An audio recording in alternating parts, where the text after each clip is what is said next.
আবার কলিজার টুকরা সন্তান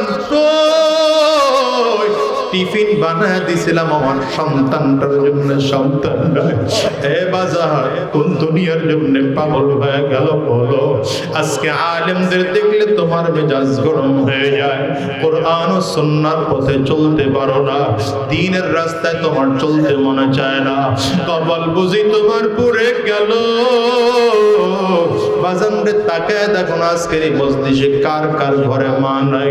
বাজান হাতগুলো একটু উঁচা করে দেখান না, কার ঘরে মা নাই, কার কার ঘরে বাবা নাই। আপনার একটু হাতটা উঁচা করে হাতগুলো তুলে রাখে, নামাইবেন না। আবার যুবকরা তাকায় তাকায় দেখুক মা হারানোর চোখের পানিগুলো কেমন হয়। যুবকরা তাকে তাকে দেখুন